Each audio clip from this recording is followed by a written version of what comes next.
everybody, welcome to Cruise Shop Save. I've been gone for a few months, and so this is really exciting. My first guest is the fabulous Emma Cruises. Hi Emma, how are you?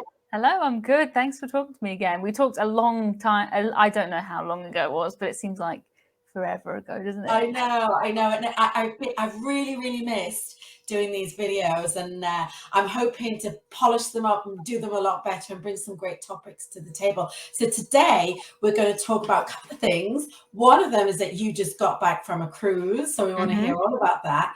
And the other one is something that happens quite a lot to both of us is that people contact us all the time about how to get a job on cruise ships. So we're just going to deal with a couple of things, little tips that people might want to take notice of if they're looking to work on a cruise ship. But the most important thing of all is that we have another special guest, don't we? Yeah, and I'm trying not to like wiggle because he's decided to clean himself right now. So Hudson's right here. Oh, Hudson. So if you see me moving my hands, he's here. He's decided this is the best time to sit and clean his tail. So, but he's quite content. He's never joined me for an interview before, so you're very lucky.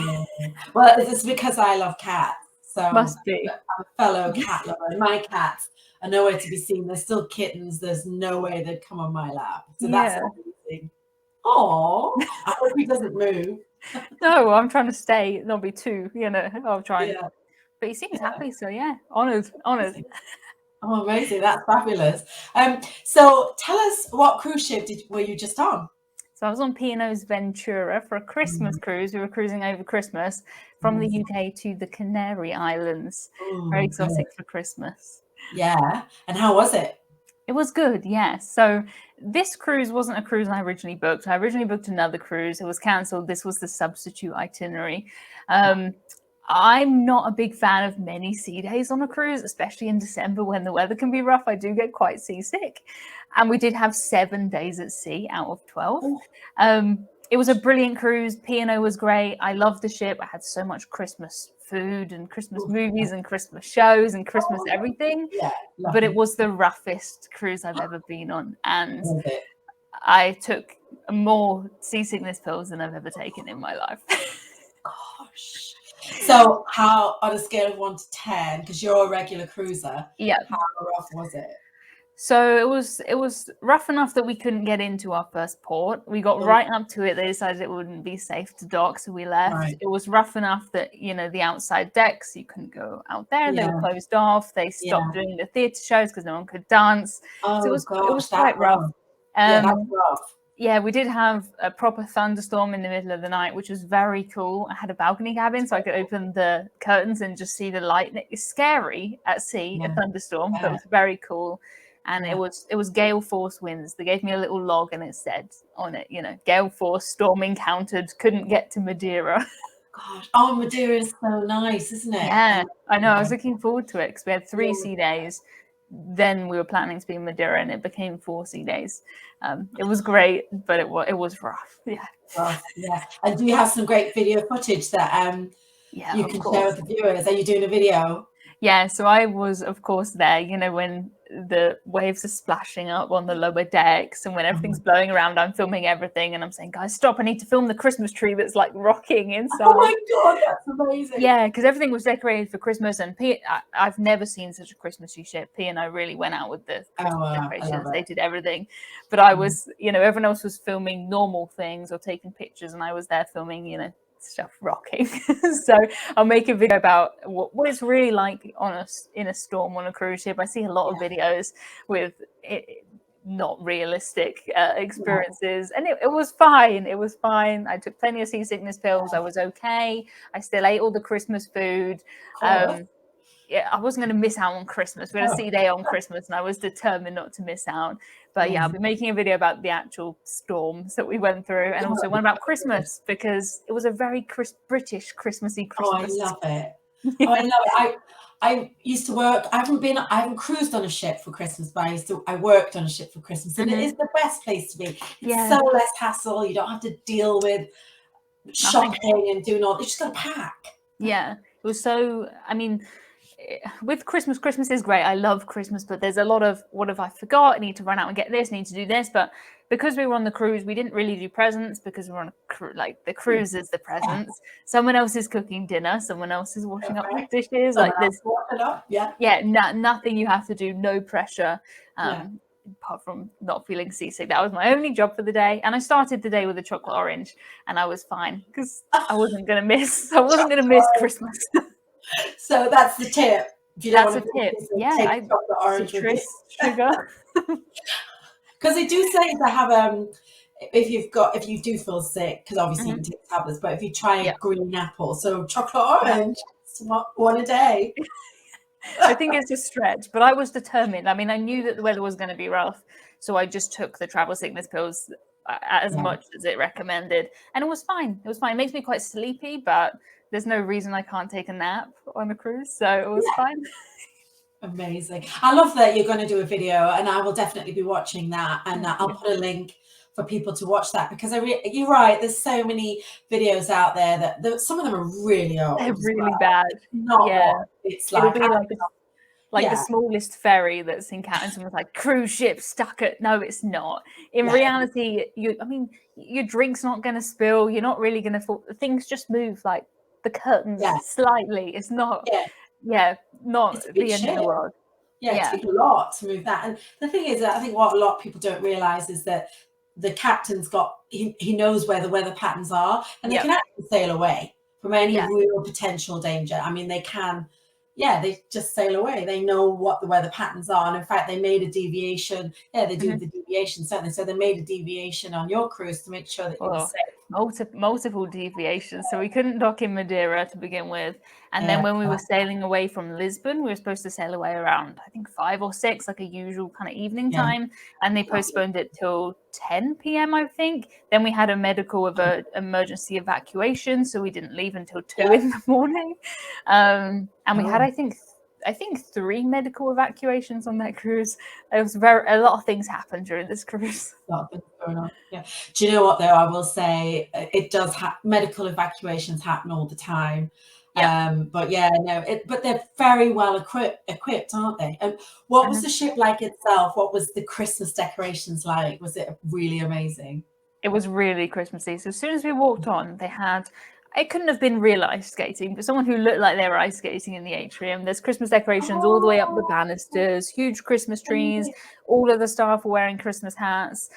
Christmas, everything. Every room had like a little Christmas thing outside by the number, and there's a tiny Christmas tree in every cabin. It couldn't have been more Christmassy. I've got a cruise next year for Christmas. I love it. Brilliant. Yeah, they did such a good job, because I've cruised before at Christmas with Norwegian and with MSC. So I've done the American Christmas, the Italian Christmas, and then this was my first British Christmas cruise, and it was so much more Christmassy. Like I had a great cruise on the other cruises, but Italian Christmas just isn't the same as British Christmas. So your favorite Christmas is on a British cruise ship, is that? Yeah, I mean, I need the Yorkshire puddings and roast potatoes and things like that. And we never found anything like that on Italian Christmas, because it's Italian Christmas. You can't expect Yorkshire puddings, but it was really nice. Yeah. Okay. Well, that's a good point. I'll make sure I go on a British ship for Christmas, because I love my Christmas dinner. I'll forego any chocolate. I just love my Christmas dinner. Yorkshire stuff, Christmas crackers and Christmas hats and all of that stuff. Fab.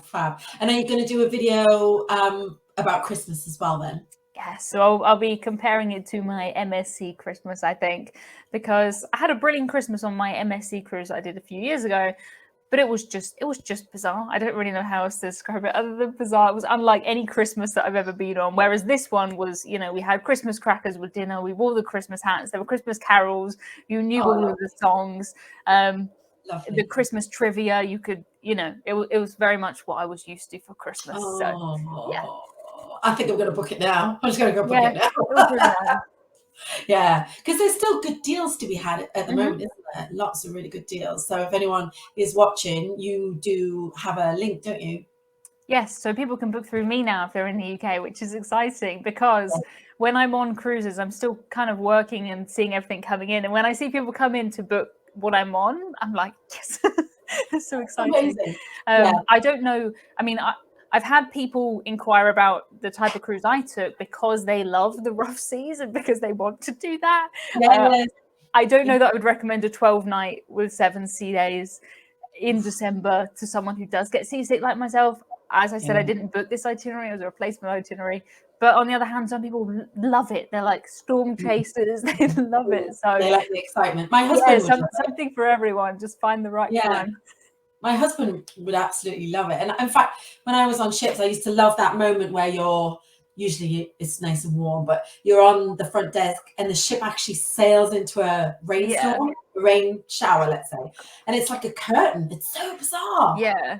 It's really creepy. Go straight through. Yeah. It was quite like that with our storm in the middle of the night because, you could see the storm ahead. Whereas normally if you're at home, you don't see the weather until it's on you. It's just there. Yeah. Oh my God, that's so amazing. I could talk about that forever. And well, I've got one last question then about cruise Christmas, then we'll move on to the next topic. Yeah. Where do you think you should go for Christmas on a British cruise ship then? Where? So destination. I would be more inclined to fly to the warmer weather, like the Mediterranean, personally. I know a lot of people are trying to avoid flying at the moment, and that's one of the reasons why we did this, go to the Canary Islands on a cruise.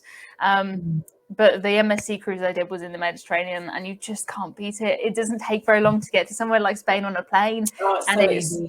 It's so different. And it's so strange to me wandering around places that are warm at Christmas, because, the decorations are still snowmen and Christmassy. And I'm like, you never get snow here for Christmas. It doesn't really make sense. But my choice would be to go somewhere like the Mediterranean, get some winter sun, kind of top up on. And also just the days are longer out of the UK. One of the things I really liked was it would still be light at like 7 p.m. And here it's dark at about 4. I would recommend, maybe the Canary Islands, maybe fly there rather than cruise there if you're a bit seasick. Mediterranean. If you did want to go somewhere cold, though, I know a lot of people do like cold Christmas. Norway would be beautiful at Christmas. Absolutely. But basically what you're saying is if you're not keen on a lot of sea days and the potential for rough weather in December, stick to like a 7-night regional cruise, fly there and fly back. I think it's probably best. I mean, out of the 12 days, we did spend 7 at sea, and then you've got the 2 days at the end. So really, we had 4 ports, which in 12 days, Yeah, well, I'm cruise shop saver. We're all about the ports. We're all about the destination. So I'll definitely take that advice. And anybody watching, you've got 2 choices. If you like the potential of storm, rocky weather, then do a longer cruise. It's got lots of sea days. And if you prefer the calmer waters, then take a destinational cruise. Yes. Cool. Well, we're going to talk about something else now because it was something you and I chatted about just before Christmas. And I was shocked to hear that, so we're going to talk about how to get a job on a cruise ship because you get a lot of people contacting you, which I was surprised at because it's not really your thing. So what type of things do people ask you then about getting a job on a cruise ship? I mean, sometimes people will ask me general questions. How do I get a job on a cruise ship? And I'll get a lot of people who send me things and they say, is this a legit thing? And often it will be a scam website, or it'll be someone who's asking for money. Sometimes people will just send me their CV and send me I don't know what to do with that. I don't work for any cruise line, so I kind of have a reply that I send back to people now and say, I don't work for a cruise line. I can't help you with this personally. Please only apply directly to the cruise lines. If someone is asking you for money to apply, that is a massive red flag. Don't send anyone money to apply for a job on a cruise ship because people do fall for it, unfortunately. And that's what shocked me because I've been doing some consulting work for a big company. It's a retail company and they recruit for cruise ships. And, they're looking for people. They want people to apply and we're looking for the right candidates, obviously. But you said that so many people contact you and there's so many scams out there and I just couldn't believe it. And actually it's so funny because we were just talking about that. Then I got an email from someone saying, is this a scam? Because they were asking for the documentation and it was a different email address. So we've got different there's different departments. And it was it's the pre-boarding team was asking for copies of his passport, personal documentation. And he said, is Yeah. this a scam? There's lots of scams out there. And I said, Yeah. absolutely not. If you prefer, you can send it to me and I'll pass it on. But yeah, I was quite shocked at that. And then when I looked into it, I could see. So yeah, you're absolutely right. Number one, and what I'll do is I'll write a blog with all these points. Yeah. Just so people can download it and keep it. So number one is definitely do not pay money up front. And if they're guaranteeing you a job, that's also a no-no, because there's a lot more to it than that, isn't there? Yeah. Yeah. It happens to me. I mean, people will not just email me, message me on Twitter or Instagram, and they'll send me, emails that they've got. And sometimes they're quite good sometimes. Yeah. Especially if you have no idea what to look for. I mean, I can see things and be like, that email address is rubbish. But they've put the logos in, they use normally the right fonts, and I see how people can fall for them, which makes me really annoyed, really angry. But yeah, at least people do check. Yeah, I think it's important to check. But some people are, I hesitate to use this word, but it is true. There are some people really desperate to get a job on a cruise ship. And so if someone is making false promises and guarantees like that, it's easy to fall for the trap. But I think it's really important to take your time. And you just said something perfect. Just put your cursor over the email, and which allows you to see the whole email address. And usually if it's from a concessionaire company or a cruise line, it should have that cruise line address, or it should have that concessionaire, the casino or the spa or the retail or whatever. Or Apollo, long numbers and names. That's definitely a red flag. But we'll put all this in email because we really want to help people, because now that people are, cruise industry is massive, big back to service, and there's like a ton of new ships coming out in 2022. Which is really exciting. It's cool. Really exciting. Lots of ships. I haven't counted. Do you know how many?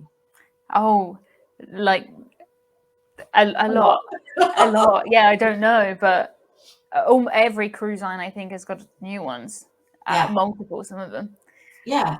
So they're looking for the next team. So that there is a big recruitment drive going on. So we've just had a little chat, because there's loads of blogs. Cruise Mummy's done a great blog. I read that a while back. That's really good. You've got some helpful tips as well on your website, right? You've got on Emma Cruises. So we'll put all these links, and you can read away, because I think the main thing is just to research, and then we've got a couple of tips here that takes it a step further. So the number one tip is a clear CV. Like, it's surprising how many CVs that I've seen that I just can't get to their work experience. Or I'll look at the work experience and I'm like, these dates don't make sense. There's gaps, or there's some overlapping dates. And I understand that people do have part-time jobs, full-time jobs, a couple of jobs. I get that, but I think it should be made a little bit more clear. Do you agree? Yeah, sometimes I think it's easy to kind of bury the important few sentences in all kinds of relevant stuff, but just, in the heading, put the dates, brackets, part-time, very clear. Clear. Yeah. And if there is a gap, just put it in and just say work break, or just say had kids, or just say didn't work, didn't need to. Won the lottery, like whatever. Just on a cruise. Like whatever. Just put it in there, because that's, and it's admirable that people have got degrees, and a lot of candidates, they've worked hard, and that obviously is a part of your character, that you have got a master's degree in something. But I don't think that's really necessary for cruise ships. Do you think that it's definitely not necessary. It's obviously a nice thing to have, and it shows that you're willing to stick at something, and it's good, but not necessary. If you could show that you've worked in a hotel for 5 years doing this job over the fact you've done the degree, that's more important. I would say so. I would say put your work experience at the top, and then your qualifications at the bottom. So because these recruiters have got like a couple of seconds or minutes to look at your CV, and if they've got to search for your work experience, it's dragging it out and they're trying to look for it. And then if it doesn't make sense, they're just like, oh, this doesn't make sense. Yeah, they just won't bother. CVs I've seen just don't have any dates. Yeah. There's no dates on at all. So that's a reject because it's just, that's. Yeah. You don't want to be doing detective work. Like it's not your job to do that. Yeah, it needs to be easy. Now, I will say just a little note on the degree. It's not always the case because obviously there are senior positions on cruise ships, engineers, the seafaring positions. I can't think of any. Accounting, all of that. You definitely do need to have your degree for engineering, for mechanics, for whatever it is, for accounting if you want to work in the purser's office. So, but for the general jobs, you need to have experience. And another point as well is that I've been helping with a retailer who hires for the shops. And we get CVs where the main heading is for something else. Oh, okay. So there might be a little bit of retail experience in there, but their main line of work and the work that they're clearly looking for is spa, for example. They've got, but retail do hire beauty specialists to work on the beauty counter, but it's all over the place that they are clearly looking for a beauty role within the spa. So that's another thing. You need to have a couple of CVs because you need to highlight, because the employer really needs to see that you're dedicated and that you really want to work in the shop. So you really want to work in the spa. So that's another one as well. Yeah, that's and you said something earlier, actually, have someone else check your CV. Multiple people. I mean, everyone Lots of people. Just check just random people. Random people. Yeah, I'd say the more the better, to be honest. Just a fresh set of eyes on something, I think, helps a lot. Once you've been staring at a document for hours, you can't. Sometimes I'll share a YouTube video and the title is wrong because I've just looked at it for so long and you just don't see it. I did it the other day. I can't remember what I did, but I spelled disembarked wrong or something. A word I know, I just didn't. I'm pretty sure your followers will be like all over that. Yeah. They are. Yeah, which is fine. But like once the notifications go out on YouTube, it's stuck at what the original was. So it's fine. But maybe if I had someone else read it first, probably would help. Yeah, I know what you're saying. No, that's good. And a picture's good as well. That's the last thing I'd say. Just add a picture to the CV. Yeah. Okay, so that's number one. And number two is email etiquette, right? So same as what we were just saying about the CV, just have someone check your email, because if this is really important to you, you want a well-written email. Not long, but the punctuation needs to be correct and the English needs to make sense. And what do you think about that? Yeah, trying to avoid any. I feel like sometimes people will copy and paste things and it will have strange formatting, like really big fonts, or it will all be in caps or something like that. And if I get an email and the whole thing's in capital letters, or it's a massive red flag, and you don't want to read it. No, it's quite aggressive. It's essentially all in capitals. You're not really getting someone's. Well, did you get my email? Yeah, but you're getting it in the wrong way because it's like you're shouting at that person. It's disrespectful, really. So, you want to email etiquette, really polite, and also the amount of times you send the follow-up emails. If you don't hear a reply within 24 hours, well, expect not to hear back in 24 hours. Yeah, I wouldn't. You're going to need to wait a good couple of weeks. Yeah, I think that's reasonable. Yeah. And then politely follow up. I understand that you're busy at this time. However, and also, it's interesting because I think you should make it about the company and about their needs and how you can accommodate their needs. So many times you hear people saying, I need a job because I, and I understand it's a two-way street, but if you make it all about yourself, you're not thinking of the company and the needs that they have. But if you say, look, I understand you need staff, I'm really flexible, I can do this, if you've got all your documentation, that's also a plus. I'm not saying do it because some companies do pay for it for you, but if you've got some sort of seafaring documentations that are still valid, make a point of telling that and say you understand that you're busy, but could you get an interview or a video screen or something like that? Yeah, you'd be think you're a great fit for the Yes, you're a great fit for your company. Just what you need. And say why, and also research the company. You know, if you are applying to that company for the first time, you've applied for other companies, but you want to work for a different company, go on their website and just do a little bit of research, find out what new ships are coming out, and talk about the part of the world that you're in. You know, just make it all about how you can help that company, because that company is only really thinking about their needs, the needs of the business, and how but it's I mean, you're going to get paid, you're going to have a great career. It is a great career, but and also the one last thing is going back to that word desperate. Try not to come across desperate, that you need, you know, that's also not God. We understand that in some countries things are different than in other countries, but it's not something that you would want to highlight in an interview or in an email or in a CV or anything like that. Just constantly talk about what you can bring to the business. Again, going back to what you can bring to the business. So those desperate emails don't work, and you probably are desperate, that's fine, but just keep that under your hat and you'll get the job. You know, if you've got the right CV and you're the right candidate, they are looking, they need you. There is so many jobs at the moment on cruise ships. So have that attitude, isn't it? That they need you and you are the one. And be positive about it. It's very tricky. I understand why people go down the you know, telling story like about their family, and I understand why people do that, but you've got to think about it from the other side as well. They've got a job to fill. They're trying to fill it. So with the right person. You know, on that note, it's not on my bullet points, but just on that note, I will say that sometimes when you're talking to a candidate and they're just not ready, they don't quite have enough experience, they will not enjoy it. They will not enjoy.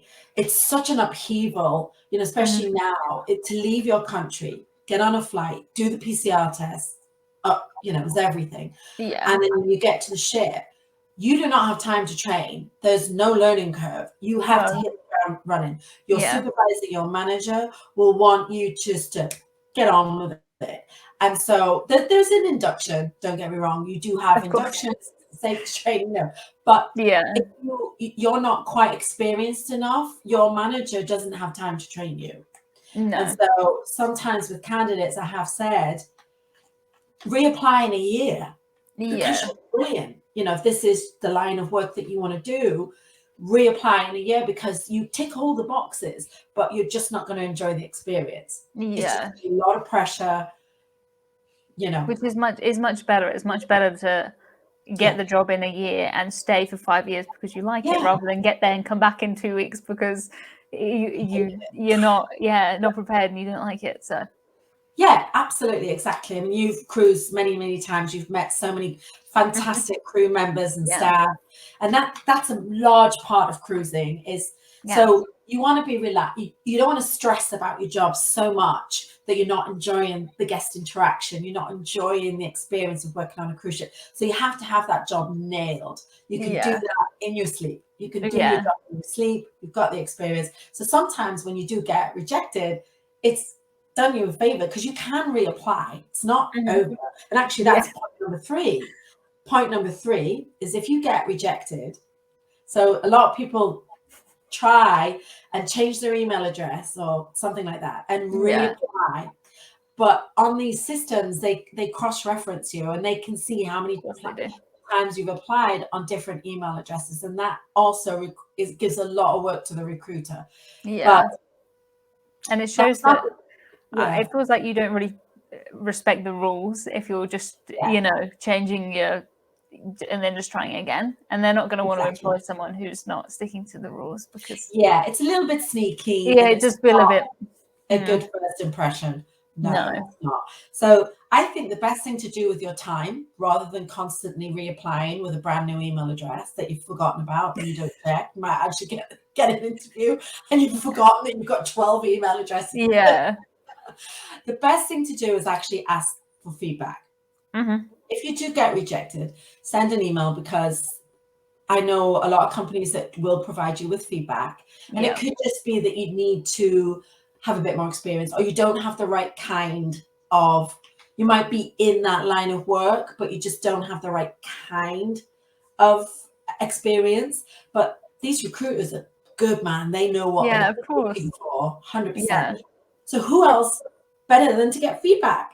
Yeah, it may be that it may not even be something as big as that you don't have the experience. It may just be that you didn't write this on your CV in a clear enough way. You know, sometimes it may be, or you've applied for a retail job, all of your CV is about other stuff, and you say, oh, well, actually, I did work for 7 years, and you just didn't. You just put that at the bottom. They never got to it.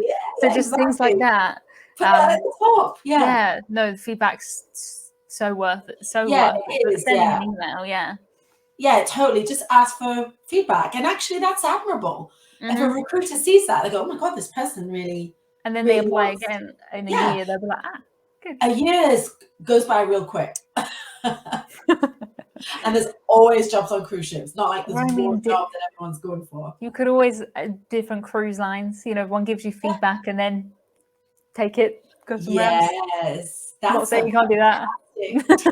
Emma. So let's highlight that. So yes, okay. If you're not successful with one cruise line, get the feedback and keep improving. Yeah, because then you'll be irresistible. It makes me perfect. It's free advice. How to become irresistible to a cruise line. There's a blog. There we go. Yeah, I like it. Yeah. Oh, okay. Yeah, and we did talk about this a little bit earlier. We've got our numbers mixed up, but that's okay. Irrelevant information. So it's irrelevant. Stay on point. So it's like what we were saying at the beginning. To be a bit more succinct about it, make it about what you bring to the business. Your experience, your knowledge, your personality, your charisma, because we don't hire shrinking violets to work on cruise ships. No, right? You'd hate it. Many of them. Yeah, you have to have a great personality to make, because especially if you're front of house and you're mingling with the guests, you can't be shy. Not too shy anyway. No, you'd hate it. So it's about matching the right people to the right jobs as much as anything. Yeah, exactly. And like I said, at the moment there are so many positions available, and you've just got to keep trying. So stay on point. Don't make it about you, about your needs. Yes, you're being employed. You're going to have a great experience. You're going to get a salary in return. It's a seafaring position, so all your accommodation and your meals are paid for, and the salaries reflect that. In some cases, some companies will pay for your flights. Some companies will pay for your certificates, because there's quite a lot of seafaring documentation that you need to go work on a cruise ship. Stay on point. That's such a good point. Yeah. If anyone's got any questions about this, actually, just put them in the comments, or you can email me. Or I can send you the link for Emma's blog that she did, and thank you, Mummy. Or there's lots of great content out there. And the last and final point is English. Now, I tell you something. Some people's command of the English language is admirable, and in fact, they speak 3 or 4 languages fluently, and it's admirable. It's admirable. It blows my mind. It's incredible. What blows my mind is unbelievable, because I'm just a lazy English person. Terrible. But the cruise ships, the majority of the cruise ships, bar a couple of the cruise lines, the main language is English. And so if your English isn't up to scratch, then go away and improve your English. You can do online courses, you can practice. I know people I've spoken to work on cruise ships, they said that they watch English movies, or they listen to music to learn. And that's great. That's one great way to do it. So they do need to have a good command of the English language. And something I think a lot of people mistakes that, is husband waking up. He's just turning. He's fine. He's missed you. Yeah, must have. He's never done this before. He never goes on your lap when you're doing interviews. Never ever before. I'm honoured. I tell you what, that's going to be the headline. Yeah, no. I mean, this is how to make yourself irresistible to cruise lines with Hudson. Yeah, exactly. Hudson, Emma, and Melissa. Yeah. So one mistake I think a lot of candidates make is that they say they want to get a job on a cruise ship, because when you're applying somewhere, it'll ask you, why do you want to work on a cruise ship? Mm-hmm. Whatever you do not put, I want to improve my English, because that implies that your English is not good. Yeah. So that's not going to help you. I'm not saying you won't get the job, but that is kind of a red flag. You need to have an amazing CV after you've done that, but don't put that. That's just a no. Don't put that. And just if you know you are outing yourself, your English will improve by working on a cruise ship. That is a fact, for sure. Don't put that in why you want to work on a cruise ship. Yeah. Not what you put, right? No. Yeah. So that's about it. Do you have any other points? I think basically being clear and concise, not adding extra information, making it about the cruise line, only applying, don't fall for any scams, don't send anyone any money, only apply with legitimate, cruise lines and companies. And take feedback on board, and don't give up. I've met, I don't even know how many crew members over the years who love they love their jobs. They absolutely love it. And you can get there. Just don't give up. Just keep trying. Take the feedback on. And there's plenty of cruise lines out there. So loads. There's loads of jobs, loads of cruise lines, and like you say, a lot of cruise lines and concessionaire companies like the spa and the casino and the retail places, they want people to be with them as long as they want to work on cruise ships. Of course. Yes. So once you get a job on a cruise ship, you're good. You just got to stick to the rules, because there's quite a few that there's no drinking, no drugs policy, which is quite strict. You have to stick to, and also just stick to the rules. That's it. You just, but there are people that they're lifers. They work on cruise ships until they retire, and they do very well. Love it. Yeah. I love it. Okay, so I'm going to put all of this in a summary in a blog and add a link, but I'll also add Emma's links and any other links. And if you have any questions, just stick it in the comments, and we'll be happy to get back to you and help you get that dream job on a cruise ship. We don't need any money. You don't need to pay. No, definitely don't send any. Totally free. Well, Hudson wants to say bye. So bye from Hudson, who's... Bye, Hudson. Hudson, what's up here? Who's there? God, I'm honored. You're all honored to have Hudson with you for an interview. You've kept me very warm here. It's been very nice. But yeah, lovely to talk to you. Lovely to talk to you too. And are you going live on Friday? Yes. Well, today is Friday, is it not? Today is Friday. It's that bit between Christmas and New Year where no days exist. But yes, Fridays, 5 p.m. UK time. I'm always there. Never with Hudson, but maybe now this is a thing. Maybe you've set a trend and Hudson will be there with me. But yes, chatting all things cruising, my last cruise, my storm, my next plans, what is happening with, the CDC in the US, and everything cruise news related. I have to watch that, because I'd rather hear it from you. I because I don't want to get upset. We're fine. We're in the UK. Okay, so we're good. Yeah. Sorry if you're from the US. Wow, awesome. This is great. Thank you so much for your time, Emma. I really, really appreciate it. And Happy New Year. Bye. Happy New Year, everyone. Bye.